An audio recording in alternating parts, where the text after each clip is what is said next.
हमारे साथ फिलहाल मुंबई के राजा गणेश गली के मंडल के सेक्रेटरी स्वप्निल परब है।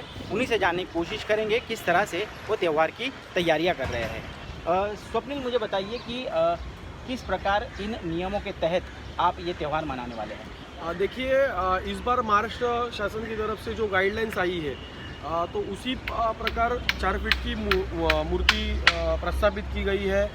लोगों के लिए ऑनलाइन दर्शन की सुविधाएं हमने विकसित की गई है, क्योंकि लोगों को मंडप में आना, पेंडॉल में आना पूरी तरह वर्जित किया गया है। तो इसीलिए ऑनलाइन के माध्यम से, जैसे कि हमारे ऑफिशियल फेसबुक चैनल है, हमारा ऑफिशियल फेसबुक पेज है, लोकल केबल नेटवर्क है, तो उसी के माध्यम से हम लोगों को 24 आवर्स गणपति का दर्शन दे रहे हैं।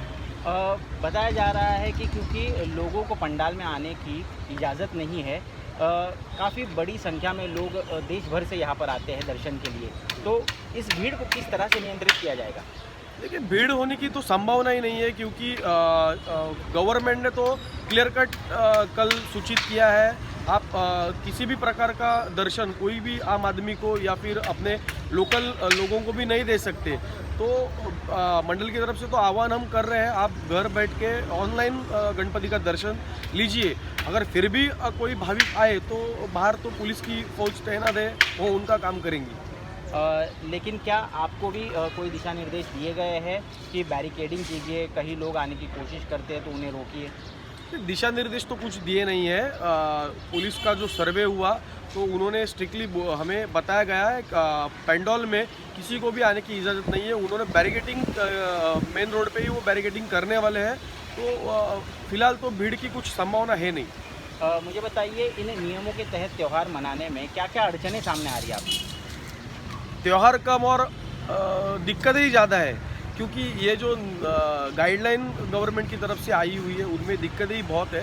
तो कोविड का सिचुएशन है, कुछ हम ज़्यादा बोल भी नहीं सकते, क्योंकि राष्ट्रीय आपत्ति है, पेंडेमिक है, तो कोऑपरेट तो करना पड़ेगा। लेकिन सरकार से भी एक दरख्वास्त है कि अगर आप ऐसी कुछ सिचुएशन में गाइडलाइंस देते हो तो सबसे पहले मंडल के प्रतिनिधि को या फिर मंडल को आप विश्वास में लीजिए, और उसके बाद ही ये सब गाइडलाइन है वो आप इम्प्लीमेंट कीजिए। लेकिन फिर भी पूछना चाहेंगे कि पिछले 2 साल से जो धूमधाम मुंबई में देखने को मिलती थी गणेशोत्सव की, वो नहीं देखने को मिल रही है। कैसा लग रहा है?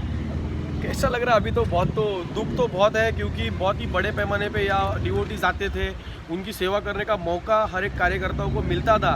लेकिन इस बार और पिछले बार कोविड के सिचुएशन की वजह से भाविकों की तादाद कम हो चुकी है, और अभी तो फिलहाल हमें लगता था थोड़ा बहुत उसमें शिथिलता आएगी, क्योंकि 2 वैक्सीन जिन्होंने ली है उनको तो दर्शन के लिए अलाउड करेंगे, लेकिन महाराष्ट्र की सरकार ने ऐसा कुछ किया नहीं है।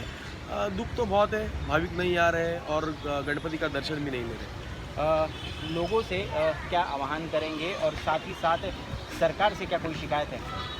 शिकायत तो नहीं है, लेकिन सरकार से यही हम बात करना चाहते हैं आपके माध्यम से।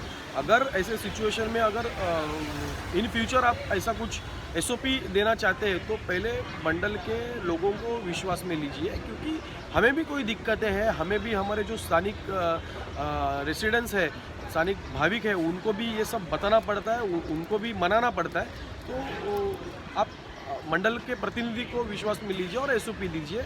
और भाविकों को इस साल तो यही आह्वान कर रहे हैं, शासन का निर्णय है, कोविड का सिचुएशन लगातार खराब होने की संभावना शासन बता रहा है, तो आप भी घर बैठ के गणेश जी का दर्शन लीजिए। आपको घर बैठ के दर्शन की सुविधा व्यवस्था मंडल की तरफ से की गई है। बिल्कुल, धन्यवाद हमसे बातचीत करने के लिए। तो ये थे स्वप्निल परब, और आप मेरे पीछे देख ही रहे हैं किस तरह से नियमावली का एक बोर्ड ही यहाँ पर इस पंडाल में लगा दिया गया है, और साथ ही साथ मंडल के द्वारा और सरकार के द्वारा लोगों से दरख्वास्त की जा रही है कि कोविड के प्रोटोकॉल को पालन करें, उसे ना तोड़ें, और घर में बैठकर आप गणपति की आराधना करें।